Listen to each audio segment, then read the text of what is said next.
Liewe luisteraar, baie welkom. Ons is besig om saam te reis met die tema bede uit Romeine. En vandag staan ons stil by Romeine hoofstuk 8. Ek gaan vir ons lees vanaf vers 12 tot en met vers 17.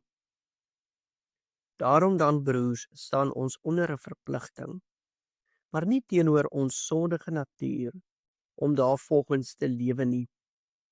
As julle lewe deur die sondige natuur laat beheers, gaan julle die dood tegemoet. Maar as julle deur die Gees 'n einde maak aan julle sondige praktyke, sal julle lewe. Nou as ons verder lees vanaf vers 14, ek wil hê op hierdie punt moet ons onsself instel, ons ore instel, om te luister na die herhaling van die woord kinders. Kom ons lees saam. Almal wat hulle deur die Gees van God laat lei, is kinders van God. Die Gees wat aan julle gegee is, maak julle nie tot slawe nie, en laat julle nie weer in vrees lewe nie. Nee, julle het die Gees ontvang wat julle tot kinders van God maak, en wat ons tot God laat roep, Abba. Dit beteken Vader. Hierdie Gees getuig saam met ons gees dat ons kinders van God is. En omdat ons kinders is ons ook erfgename. Ons is erfgename van God, erfgename saam met Christus.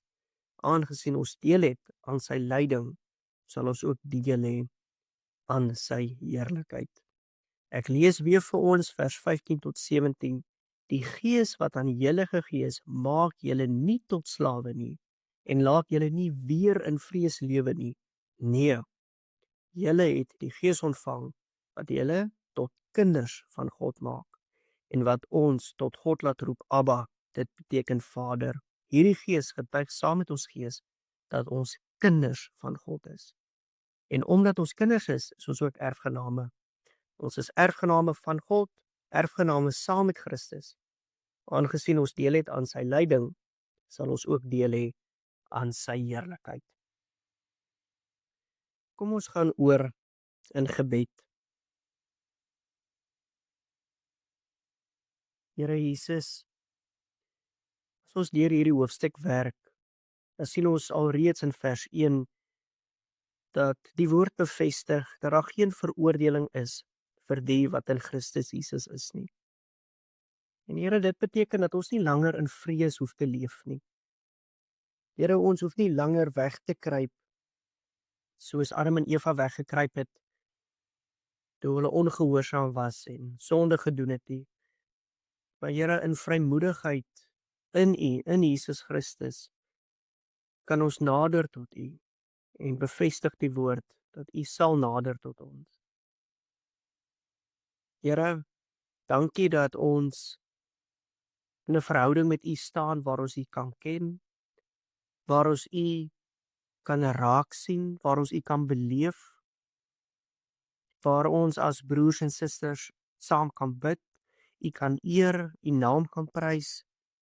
Dankie Here dat ons kinders van God genoem word en nie langer slawe van die dood nie.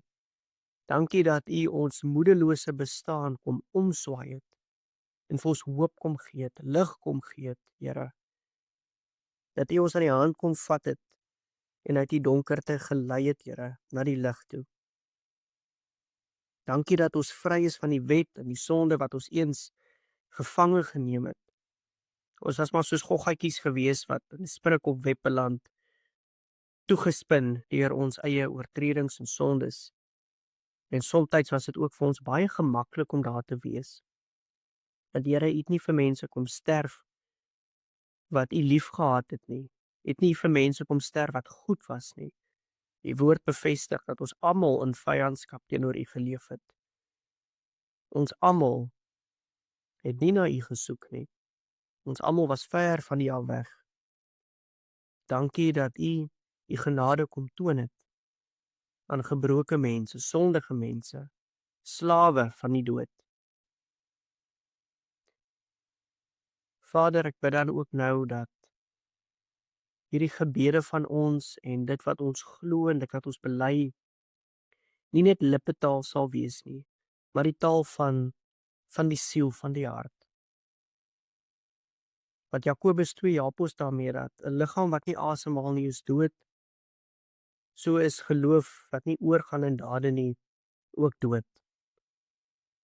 In ander woorde, ons kan so maklik praat oor hierdie dinge en die kennis rondom dit hê.